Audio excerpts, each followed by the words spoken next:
Hi everyone, welcome to Wandering DMs. I'm Paul.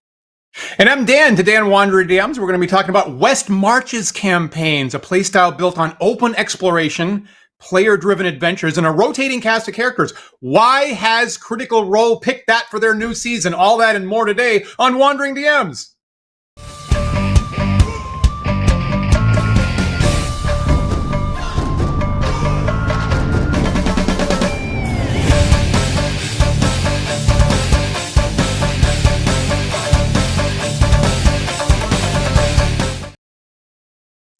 Before we get stuck into today's topic, I will remind everyone, as always, that at the end of the show, we'll be hosting our after-party chat. That is a live video chat that Dan and I host with all our patrons, and you can join in by becoming a patron. Just visit patreon.com/wanderingdms, join at any tier, and you'll get an invite to our private Discord server. Get your account set up over there, and around 10 minutes after the show, maybe 15 minutes, so we're moving a little slow, Dan and I will be there to chat with you all live. We have the best patrons. For example, Bacchus, who's checking in on Twitter and Facebook and Twitch and Restream, and we are live on those sites. So thank you so much for that. And so, Paul, I think the first thing, thank you for suggesting this. And the first thing on my mind that I don't track the actual play people quite as close as some other people. So I was unaware until you pointed out that Critical Role has been advertising that the new season for it, they just started with a new DM, is based on this West Marches campaign. So we briefly talked about this a couple times in the past, but I actually haven't had a chance to really dig into what it is until this announcement from Critical Role. Interesting. Yeah, I've actually personally run, I guess, 2 West Marches style campaigns, and I'm on the brink of potentially starting a third. And so that certainly caught my eye in the news when it was announced that Critical Role was doing a West Marches style game for Campaign 4. I guess let's dig into like the meaty controversial aspect of that right away. Yeah. Is it really West Marches? This was my first question when I started researching this weekend. That among my critical questions, that was the first one. Is this so? And to be clear, what they've announced is that they're going to have a large cast, around a dozen players, and that's going to be cut up into 3 different groups, a rotating 3 different groups, and they have their own titles. And we're going to cycle between the 3 groups and see what they're doing in this fantasy world. And that was my first question. Is that really West Marches style? Well, let's maybe, for the sake of viewers, especially those who maybe have no idea what the hell we're talking about, let's jump back and talk about where West Marches even comes from in the first place, right? So this style of game essentially originates from a post by a gentleman by the name of Ben Robbins, posted back in 2007, now that I'm looking at it, about a grand experiment called West Marches, which was a new D&D campaign that he was running. And it's named after the setting. West Marches is just the name of the place where he happened to be running. And I'll just read off real quick his top, like what he lists as the 3 standout features of a West Marches style game. He says, 1, there's no regular time. Every session is scheduled by the players on the fly. 2, there's no regular party.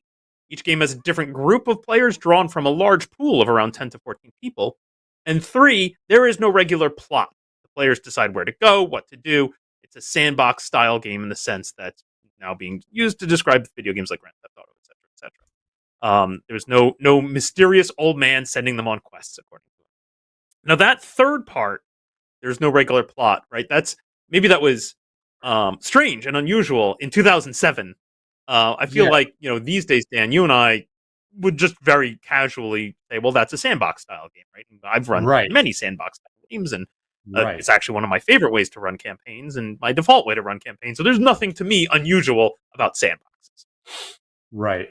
I'm going to throw an additional tidbit in. So when Critical Role announced this pattern for their current season, Polygon Online did an article about what Critical Role, what are they talking about with this West Marches? So this was just 2 months ago, and among the Polygon writers' observations is that this is very similar to the premise of an adventure like Keep on the Borderlands, for example, where there's a single fortified headquarters that the characters can always fall back to, and there isn't any quest. No one comes out and says, you need to go here and you do need to do this, and I'll give you this prize today. It's basically driven on where the characters want to go, where the monsters are, and explore the wilderness. There's a wilderness to explore, not sure what's around there. So kind of similar to Keep on the Borderlands was the Polygon take, which I was kind of amused by. Great. Yeah, that is. Yeah. No, I did when in preparation for this show, and just because I was curious, I did watch a good chunk of a fireside chat that was done by Matt Mercer and Brendan Lee Mulligan prior to Campaign 4 starting. Just started, by the way, at the beginning of last month, beginning of October 2025. So they're only about 5 episodes in at this point. So I watched the fireside chat to see what they would say about West Marches, and then I watched a bit of the first episode. And their episodes are quite long; they're 4+ hours. So I admit I was scrubbing through a lot, just trying to get a sense of like what's going on here. What are they doing that's different? I want to know. And interestingly, I don't know. Is it sandbox or is it not sandbox? I mean, that's perpetually the question about actual play, especially big actual play like Critical Role, of how much of this is really off the cuff versus how much is pre-scripted. And I don't have any insights into that, and I can't really speak to that. Who knows, right? I presume with the amount of content that they're pumping out, that like pre-scripting that just sounds like a nightmare to me. I got to assume that it's not as pre-scripted as some people fear it might be. Got it. Okay. Interesting. Right. Interesting. Yeah, I think there's some legitimate, off the cuff play going on there. That said, it wouldn't. I mean, this is also people's livelihoods, right? And it's a show that happens at a regular period, and this is what they're doing full time. So I'm sure a lot of thought and preparation goes into every show, right? I'm sure that DM is writing quite a lot, right, up front, right, and isn't just making it up on the fly. So somewhere in the middle would be my guess as to where Critical Role is. Yeah, I was forced to guess of that sort of like how much is improvised, how much is pre-written. Now I think that I think that might be.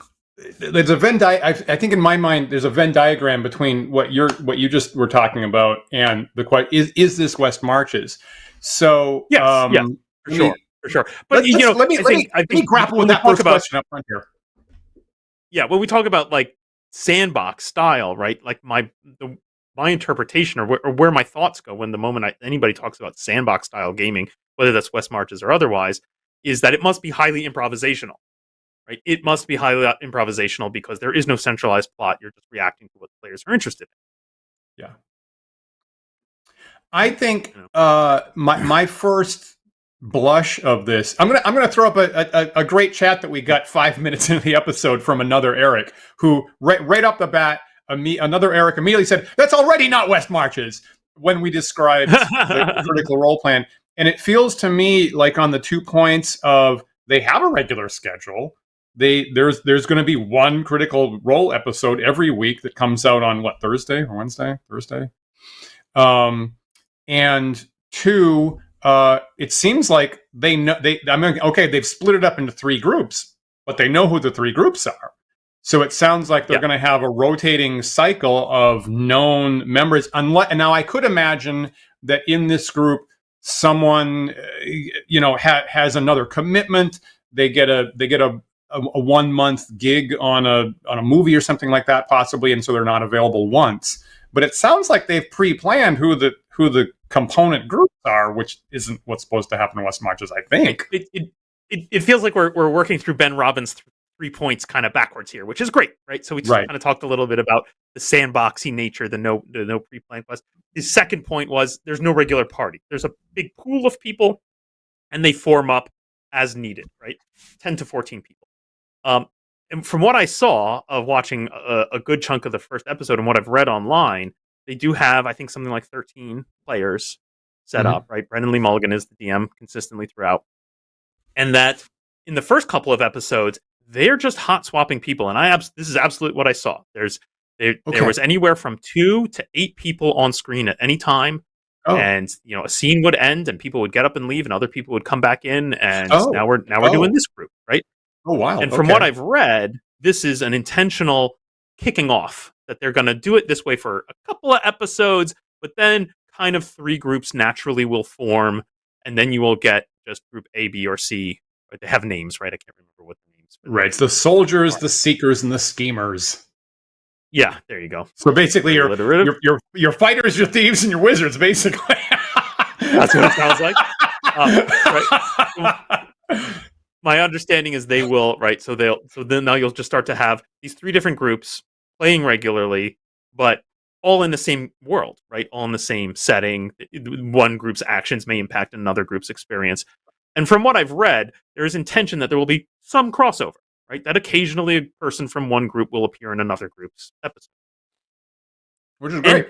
And this makes a lot of sense to me when I start to think about the cross-section of organizing a role-playing game and organizing a television show, right? Essentially, Critical Role is, live aired entertainment.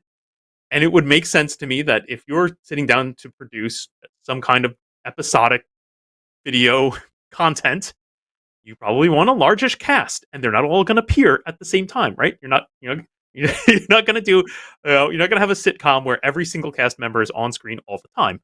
That makes sense, right? so Agreed. To a certain degree, the way those first couple of episodes are going, I'm like, yeah, of course, this makes sense, right? They get all the actors in a room, and they sit them around, and then Brendan Lee Mulligan's up there doing his thing, and then he just says, I need these players and this players. And it's more the narrative's needs that are driving who's at the table than the players' needs, right?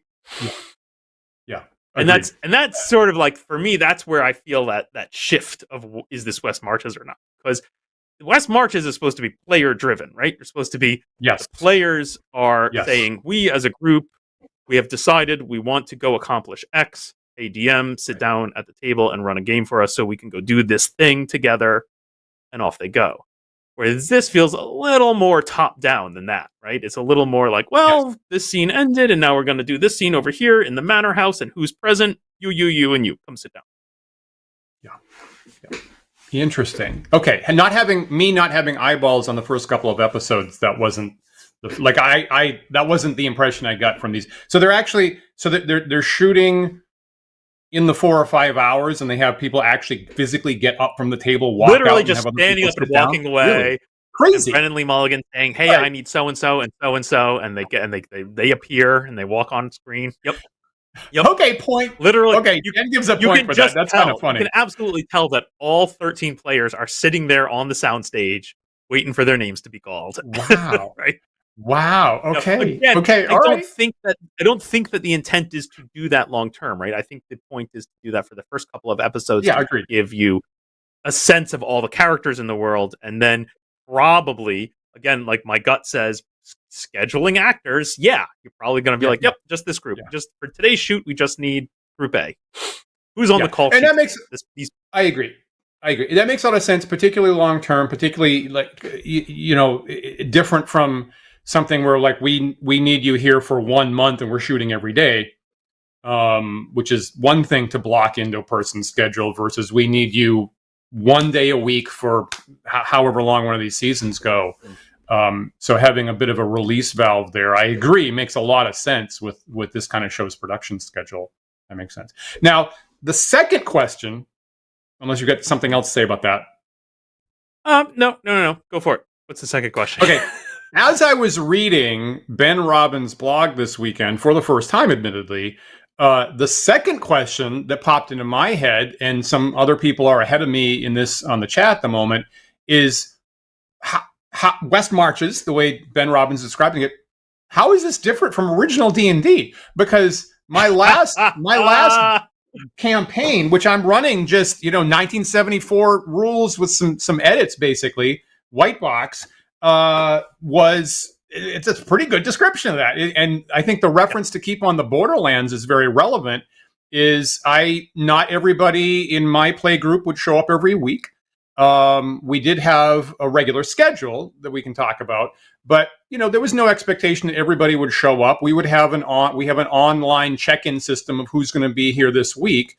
And at least in my D&D campaigns, like I say before, I have a particular headquarters town, and I require that the characters get out of the mega dungeon or wherever and go back to that town at the end of the session, so that it plot wise makes sense that whoever isn't drunk in the next session shows up, forms a party, goes in the dungeon, comes back.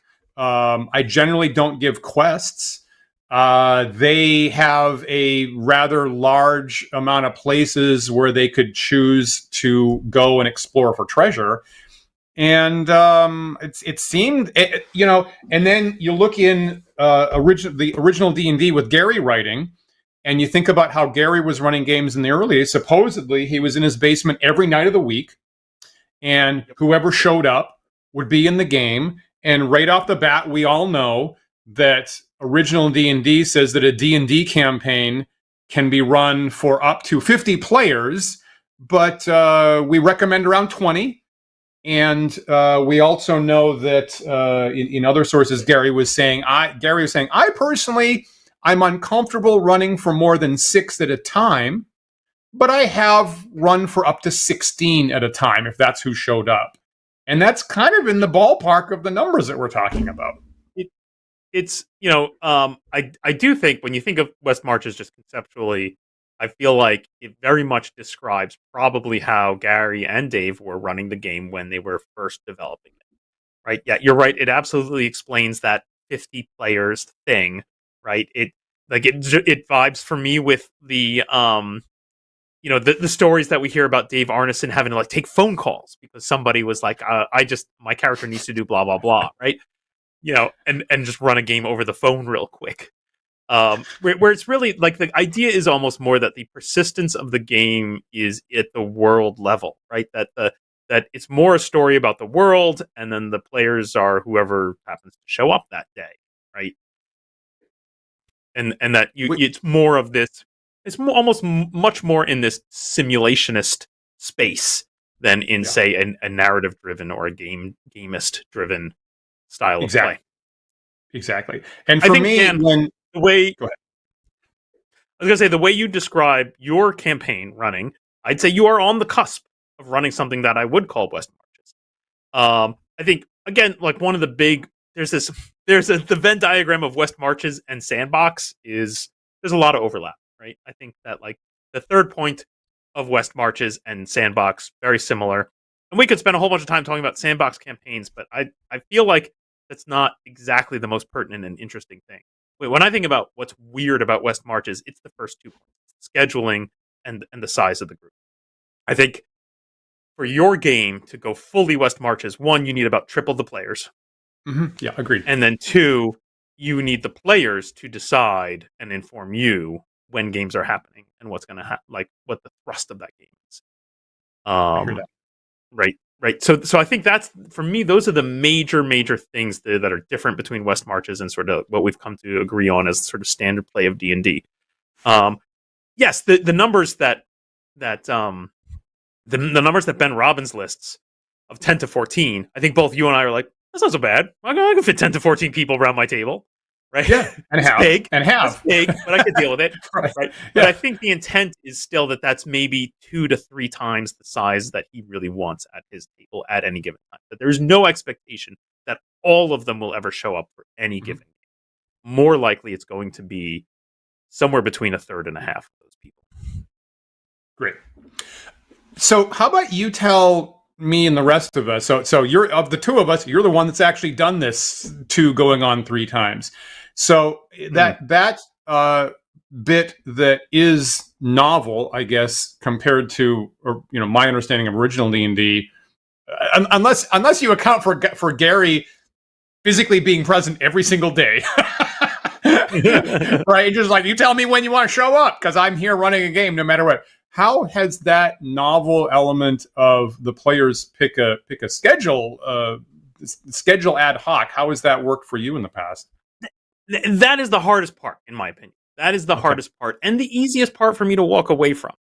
I feel like you can kind of take the spirit of that first point and maybe combine it with the third point, which is more that the players are in charge of the direction of the game.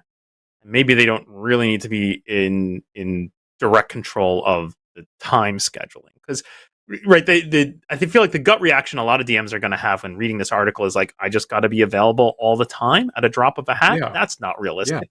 This is way too taxing on the DM, and that is a Yeah. very reasonable reaction to have this thing. Right, and it's easy again when I'm thinking about like how I imagine Gary and Dave ran the game, to imagine that like, well, realistically they weren't just like whenever you want to go, you just let me know. Realistically, it was more like, well, I have a schedule at which I run the game. Whoever wants to show up shows up, right? Mm-hmm.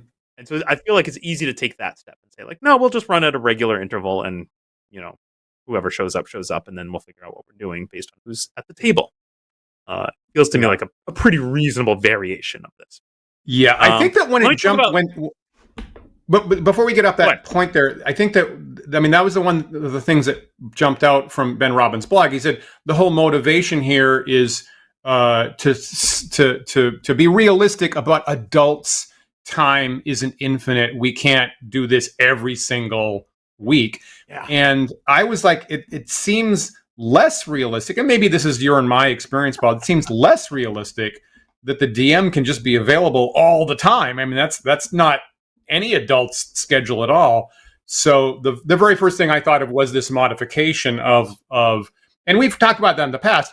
I think, and correct me if I'm wrong, Paul, we've had better experience of the DM saying, here's the date.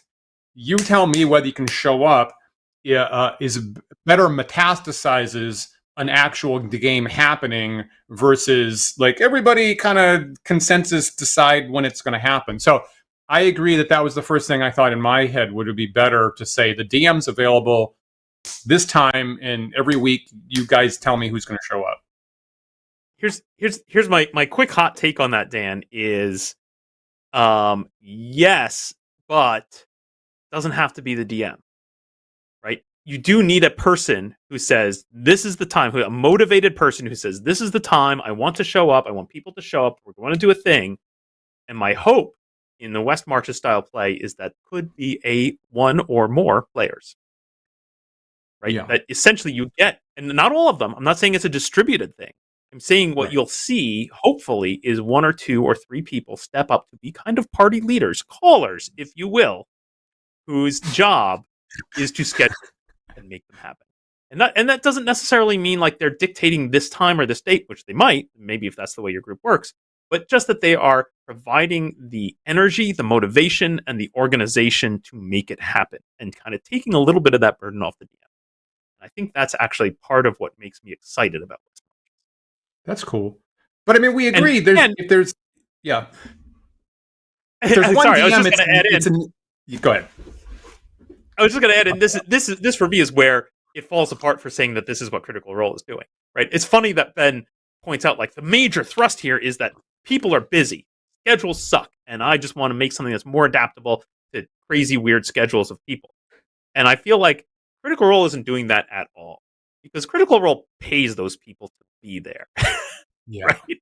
Yeah, so they don't have that constraint at all. In fact, if anything, they have a multitude of people available at the drop of a hat. No problem. Right. They are not solving the same problem. They're definitely not solving the same. Maybe they want to solve the problem of we want a larger group of characters and we want more world building and a larger living world for the player, for our audience to dig into. Yes, and maybe West Marches adjacent supplies that, but they're very different. And you know what? If they and this is a good point that they have a bunch of people available. If they need substitutes, Kilroy 322 in the chat had an excellent suggestion on that point. He said Critical Role could prove they're really doing West Marches by inviting the wandering DMs onto one of their episodes. And Kilroy, once again, excellent design ideas. Good for you. We'd support that. Love it. Yes. Something tells me that invite isn't happening. But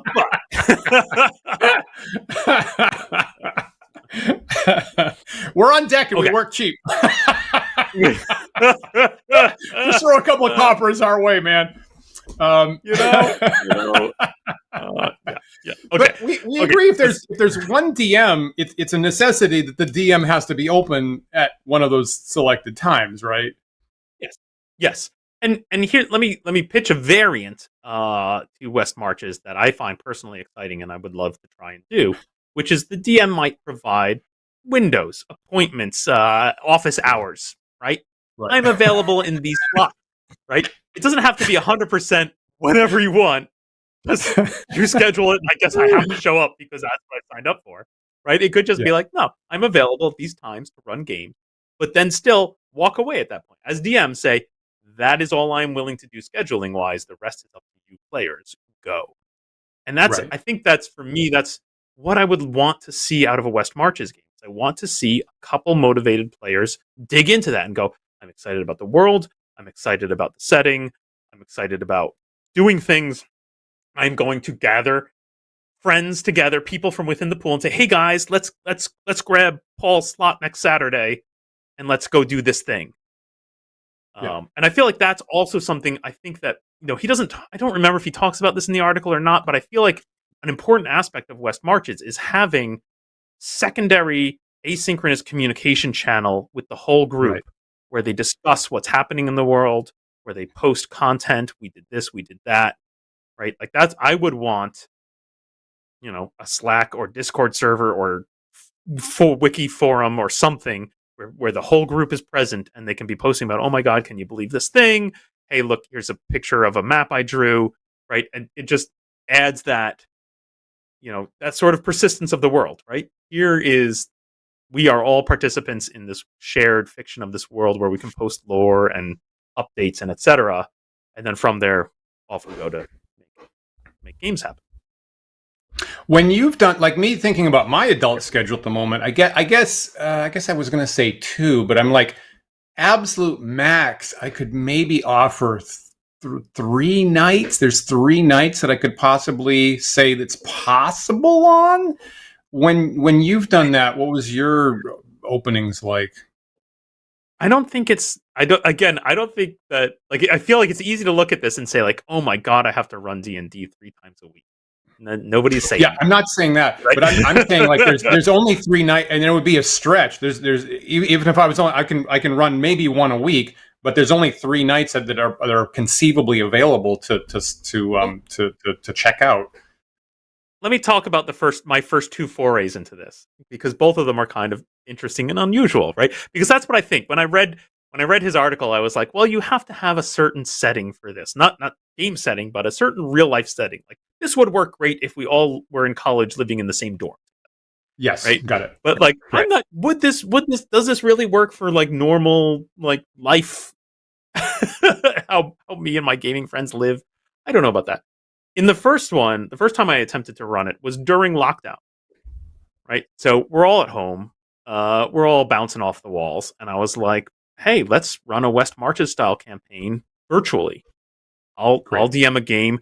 I was excited about the concept of West Marches. I was also excited about. I wanted to run some Stonehell content. So I was like, I'm gonna run Stonehell. That's our setting. Let's and I pinged my group, my normal D&D group, who was no longer getting together because lockdown. And I was like, let's do this. And I know everybody's schedule's different and crazy and weird, and we're all stuck in our houses, but we'll figure it out, and we'll do. That's West March is supposed to solve this. Let's let it solve this. That one didn't go so well, honestly. Honestly, I think I only had 1 or 2 sessions of that game. We had a lot of discussions about it. There was a lot of setup, a lot of prep, a lot of we had maybe a Zoom meeting about it up front, and I think we never got population density. We still I think maybe Okay. capped out at maybe 8 people that were interested in doing this. Two, never got that element that I think is super necessary of the highly motivated player who's going to pick up the organizational side and say, hey, let's. I had one player who was almost that, but not quite. And then three, just I don't know, like it was maybe too many variables, too much going on. Let's play virtually. Let's play this weird mega dungeon. Let's play West Marches style. It just never got its legs under it, and it just kind of the whole thing just kind of petered out. That was my first experience with it. My second experience was more successful. The second time I did this was I was working at a video game company that was actively developing a Dungeons and Dragons IP content game. I think that's about as much as I can say about that. The game never shipped. Didn't happen. But a lot of people in the office were excited about this project that we were about to start, and many of them didn't have very much experience with D&D. And it was known that I had a lot, and that like I could potentially run games for people, and so a lot of people wanted to play. So I said, let's set up a West Marches style campaign. We'll create a Slack channel in our normal Slack to talk about it. I'll just announce what evenings I'm willing to stay late after work to play some D&D. Well, even because it's, borderline R&D for actual work, we'll even, Yeah. convince our bosses to let us start a little early and cut into an hour or so of work time to just play some D&D. Sweet. And all of that lined up, right? Yeah, it was a really nice setup for this. And so in that game, right, the first game, as I mentioned, was Stonehell. It was OD&D. It was online. This was in person. We were going to play 5e intentionally because of the game we were going to develop. Yeah. I spent a bunch of time like setting up the world map and creating the background and the lore and etc. And then I pitched it to the players, and I was like, "All right, here are the nights I can stay after to run a game. Form up your groups and decide what you want to do." I think we maybe had an initial like, let's all sit down and make characters together, and then we were off to the races. That went pretty well, frankly.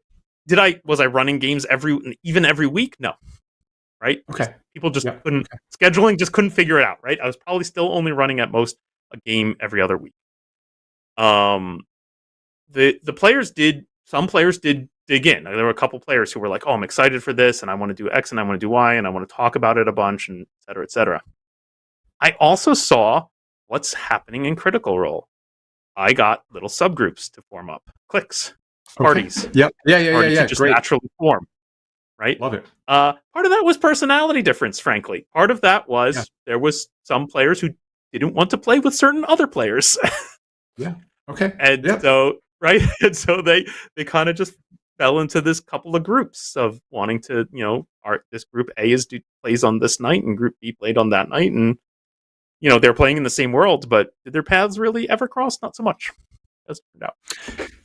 Okay, great. And I'll interject that's a thing that you see Gygax talking about in the first edition rule books and frankly, this is where we always laugh at the a valuable campaign can't be run without accurate time records is specifically for this issue of him talking about, well, I've got party A and I've got party B and I've got party C, and they go into my Greyhawk mega dungeon at different times. And there's actually a race condition, basically, of who gets to this big treasure in the troll lair first. And they're a bit the parties A, B, and C are a bit competitive. How do you manage and handle that? Now, in later years, of course, a lot of people read that with anticipation and an appetite for that. And say, well, you got to have NPC adventuring parties running through the dungeon at the same time in order to recreate that kind of action. Dan is not personally a fan of that, and I feel if you don't have human being competitors on the other end of that, it's not nearly so interesting or compelling as the natural state of D&D at the outset. Of exactly what Paul just described, of it kind of turns into a couple little cliques that aren't entirely totally aligned with each other. And that's a really interesting form of play that I think is very natural for this open exploration, maybe sandbox, maybe mega dungeon D&D play at the outset that we're kind of thinking about, to my mind. Yeah. I think it's interesting, right? I think you're going to end up scratching a certain itch as DM, and you have to be interested in this, which is the fun of being the person who is the nexus of all the information. Like, as DM in this style, you're going to end up being the only one who really knows all about the world and all the things and how all the pieces are bouncing off of each other and whatnot. And you're going to be okay with that. And in fact, probably enjoy that, right? Because as much as I wanted to, I wanted to encourage the players, you should be sharing information, right? Post in the collective Slack channel, tell each other what's going on, right? Try to piece together the happenings in the world so that you can come up with reasonable goals for your groups and actually figure out the mysteries that are in the world and figure out how to advance your own agendas, and etc.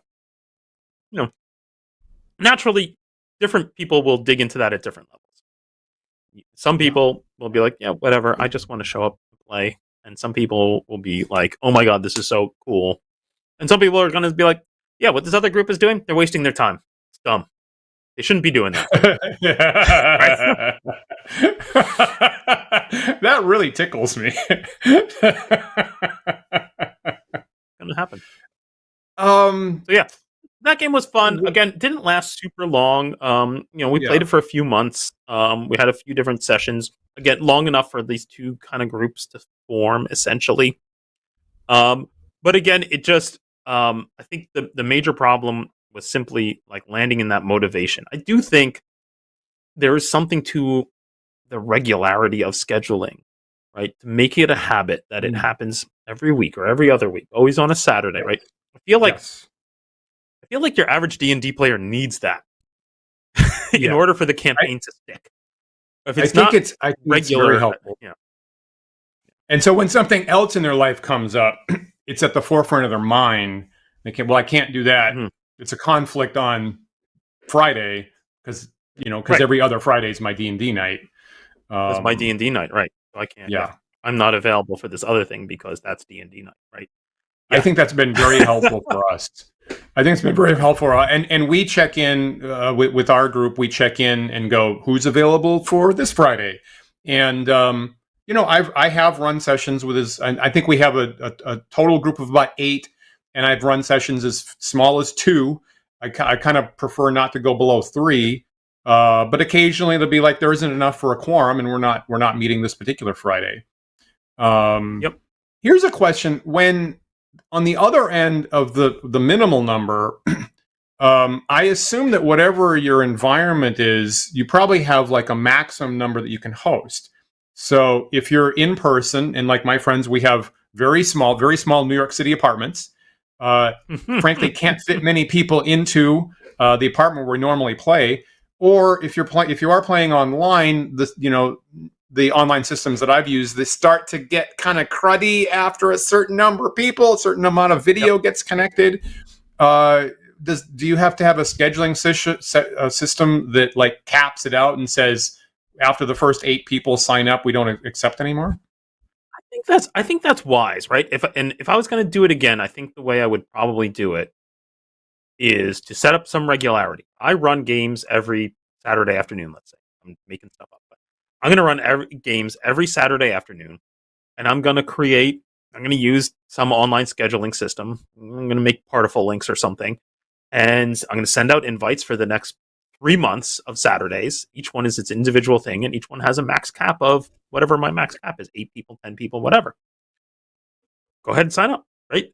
And the nice thing about that is when players decide, you know what, hopefully what you'll get is some motivated player is going to say, we really need to figure out X. We really need to go and retrieve that magic Warhammer before, the kingdom falls, right? It needs to happen. So I'm looking at the schedule and I can see 2 weeks from now, nobody has RSVP'd. So I'm RSVPing and I'm saying, we're going to go get that Warhammer. Who's with me? And then you get people to pile in, right? And I think you would want that, right? Even better if whatever system of scheduling you're using allows people to post text like that and say like, this, Yes. we're going to do XYZ on this night. Yes. I need your help. Who's in? Okay, well that segues into my other question. That reading Robin's blog, one of the things he said is that for this to work again, you need the DM to be kind of flexible and available, and you also need the players to establish those goals well in advance of the session. Yep. And part of that, yep. And this is something that really did hit me in my personal heart, is he said, okay, I have general ideas of the world and places and regions and threats, but I tend to procrastinate actually detailing those. And so by having the players tell me, we're definitely going here on this date, that snaps my procrastination problem. Yep. That gives me a deadline, and I've got to sit down and I've got to actually develop it by that deadline, and actually solves a lot of motivation problems. That felt really close to me personally. And what you're saying is interesting, is maybe it actually helps to have a limit, because then there's some incitement to get in there and actually book one of Yep. the Yeah, a sessions. little But I think for little my scarcity marketing players, going on there. right, exactly. And there's pros and cons to that, obviously. But Yeah. Yeah. the players that I have, the way we normally do, for what it's worth, we play Friday nights. It's the end of the week. They tend to be tired. They're coming from work. Not everybody's got their head on what's happening, and that would be a big adjustment. It would be a big shift for people to be thinking about what are we planning a week from now. Would be a big shift that I personally haven't actually seen in my Yep. campaigns in the past, as much as the traditional texts frankly talk about it. And I think that's why you have to have as part of this that secondary asynchronous method of talking about the game, right? You need some kind of message board or, Discord server or something where just casual asynchronous talk about the game can happen and encourage it, right? Whatever you can do to encourage that to happen so that players are talking about it. Maybe they'll ask for stuff. Maybe as DM, you even post some things. Oh, you guys want to know the lore behind blah, blah, blah? Here it is. I'll just post. Here's a post about what the local cleric of the town has told you about blah, right? Maybe you got a whole channel there for here are all the handouts. Every time I give a handout, I'm just going to post an image of it. Right? Yes. I think you need And that I can see energy. that. Mhm. Yeah. Go on. In my game, I've sometimes said well, we've gotten close to the end of a session, and we've said, well, I think this happened recently. You've broken into the science fiction game I'm currently running. Broken into the library. You download materials. You escape. I'll tell you what you find next time. So you could provide that kind of info dump outside the game, outside the actual game system, in a context like that, which is nice. Now, before we run out of time, go ahead. I want to share this comment from David Heron, who mentioned at the very beginning of the top of the show, mentioned in the comments that he's currently running a West Marches style game. And he wrote here, that player guidance letting me focus is the best part of it for me. I've never been more productive in my D&D building. Right? Yeah, I think that's totally true. Right? That's what's exciting for me about West Marches is this carrying forward of the energy, of the motivation to make it happen, and putting some of that energy onto the players. Right? Just it doesn't have to just be the DM constantly providing the energy to organize the game, to push the focus of it. Right? I love distributing that a little bit more to the players. Again, I don't think you want it to be this is a 14-person democracy. Let's all vote on what the next game is on. Right. I would hope 1, 2, maybe even 3 players in the group kind of rise up as leaders who are say, I want to do X, Y, and Z, and motivate their. Big thanks to David for that point. I feel like I just got a couple experience points. I think that's a very useful point of experience. And now again, I can't help but say, if you go back to the first edition Player's Handbook in 1978, there's the back section is about how to be an excellent player, and talks about all the same kind of stuff. You need to be talking in advance of the game. You need to have a party leader. You need to decide what your goal is and who's going to be there and what you're going to prepare for equipment and spells before you even get to the session. So I do feel that part of 80% of this is, to my mind, younger players rediscovering this play style. When Robbins wrote, we don't have a narrative and we don't have quests, and that's entirely unlike any of our normal D&D game sessions, that was kind of a point of dissonance for this old school player myself. I was like, that's very much what our sessions are like. I mean, but again, you have to take Robbins' writing in the time that it was written, right? 2007. Yes. This is the birth of OSR that he's writing this, right? Okay. A lot of these concepts were new to folks who were in the modern zeitgeist of D&D playing. A lot of these concepts were new. So yeah, and I think that's why I want to try and tease that apart when we talk about it, because I think that point number 3 in his thing is he's just describing sandbox play. And again, I don't mean to say that, oh, that's nothing, that's trivial, but I'm just that is the part of it that I've already subsumed that part. I don't need a special style of game to describe that. That is just how I run my games. I agree. Good point. I want to hear about, if you're willing to talk about it. So you're currently queuing up, Paul, to do this a third Yeah, time. What yeah, what can you tell not us my about idea the at one all. that you're currently Honestly, preparing? the funny thing is, I didn't set out to do this, and that's what makes me excited about it. I didn't set out to do this. Based on my past experience, I was like, oh, that was interesting. It was novel, but it didn't really work the way I had hoped. It didn't have legs. I'm not gonna put more. Like I've tried it twice. I'm not gonna put more energy. It's a weird thing. It probably just has to happen organically. I don't think I could make it happen. So fast forward to most recently, we had an episode just a few weeks ago about pitching old school D&D to a group of young new players. That both of these conversations are emerging from something that's just going on in my life right now, which is um, my my partner is in a Facebook group that has nothing to do with gaming whatsoever. And again, Tanya's been on this channel a couple of times, but she is not a very seriously dedicated gamer, right? She plays from time to time, but she's not as obsessed with it as I am. um, but so she's in this Facebook group that is a Facebook group dedicated to queer people in the town that we live in. There's just a support and place to post, LGBT friendly events and etc. Just that kind of stuff going on. Personally, as an ally, I'm not in that group. I want to keep queer spaces queer. So, um, she mentioned to me recently that someone had posted, "Hey, I recently got to play my first game of D&D. It was super fun.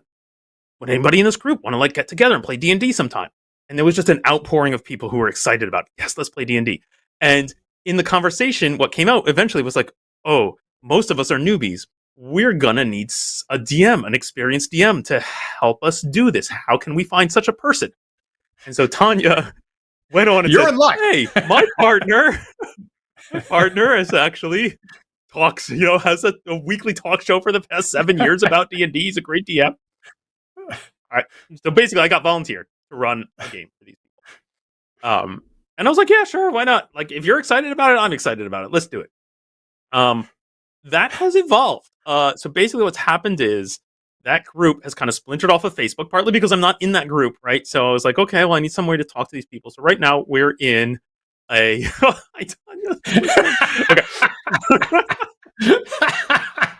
Wait. So we splintered off into a just a Facebook Messenger discussion about it with the third person who's neither of us who was the most motivated. So there's a third person who is like, I want to make this happen. I'm going to schedule it. I'm going to gather people. Right. So there it is. There's my motivated player. I'm like, yes, hell yeah. Right. Um, Scheduling became difficult as it does with people. Right. And already I'm like, this should be easy because we all live in the same town. You guys don't have to go far. We're all right here. Right. But scheduling is becoming difficult. More people are getting pulled into the group. Oh, so and so said they might be interested. Oh, can my partner come? Oh, how about this? How about this? Right? Our Facebook Messenger group is now like 12 people in addition to me, all talking about doing this, playing this game.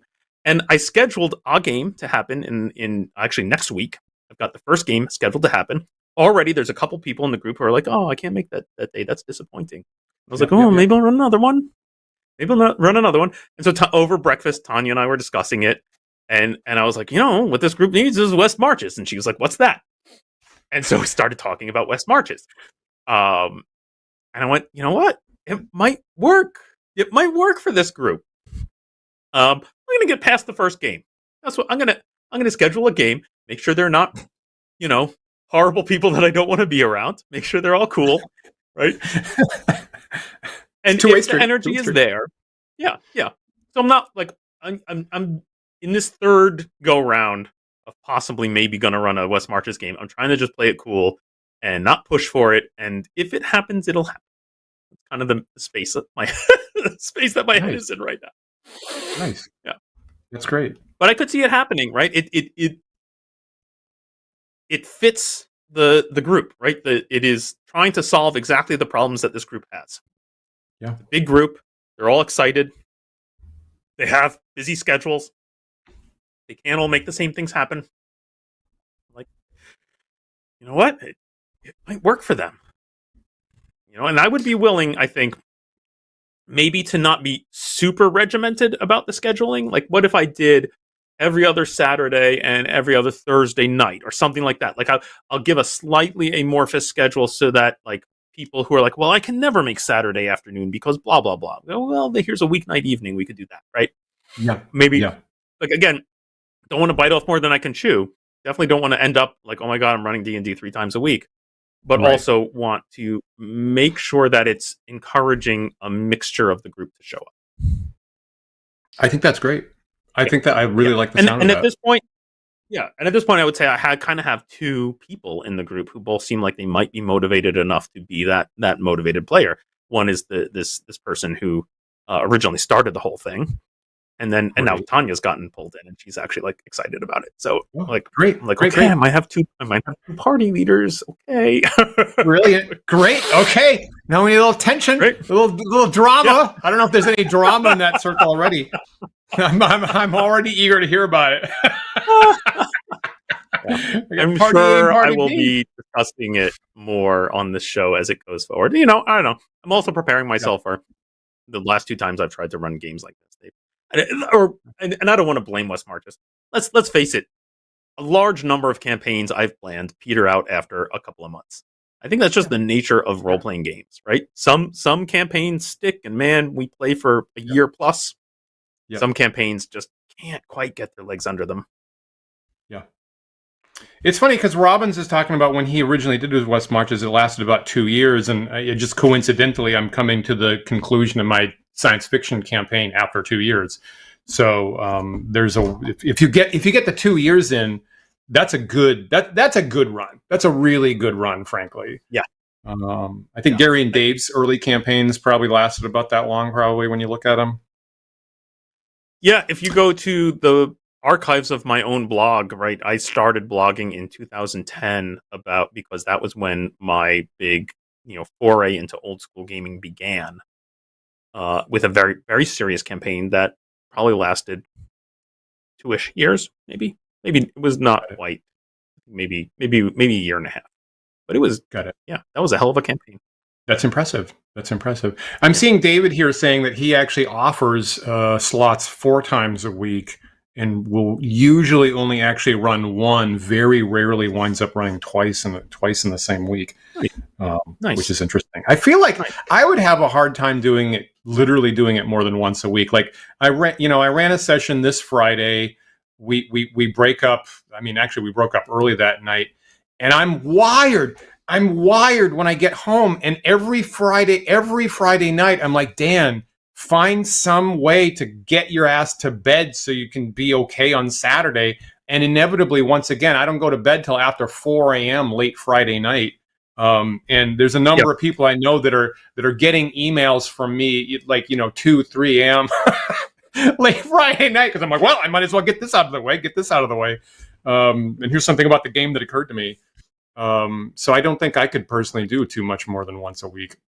I'm looking at David's chat here, and because there's a couple questions I immediately had, which he's already answered in the chat. Thank you, David. Of like 24 to 25 players, about 5 core leaders in the group. Yeah, I'm like, well, that's big. That's you got a big group, and that sounds amazing. You're living the dream.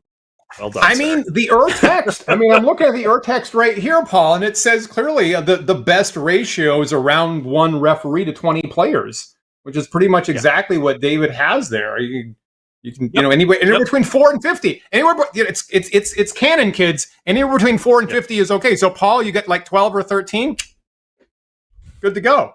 12 or 13 feels pretty good to me. I would be very pleased if I could have 2 or maybe even 3 kind of core leader types. And yeah, I wouldn't. I think like you, I wouldn't want to run it more than once a week. Right? It would become too consuming of my time. But I also love David mentioned. Wait, I'm just going to put this up here. No, I won't put it up. He says generally running only ran twice, 4 to 5 times in the year, but also had 3 marathon weekends. And that also sounds like joyful, right? If you run one of these and it goes on for a long time, I for sure would want to do some kind of like, all right, we're going to do it. All 15 people are showing up this weekend, and we're going to this is the confluence moment where everybody gets together. Let's do it. I briefly, with my Star Frontiers campaign, I briefly thought the same thing. I don't see any way we can make it happen, but there is a world where I was like, oh yeah, that would be the best. That actually would be the ideal way to actually wrap this up. So that's nice that you have that some flexibility in that in your pocket to make that happen. That is actually a great way to set a tent pole on a really cool campaign like that. Nice. Super fun. Super and we are nice. out of time. Out of time. Any final thoughts? I feel like we just got started.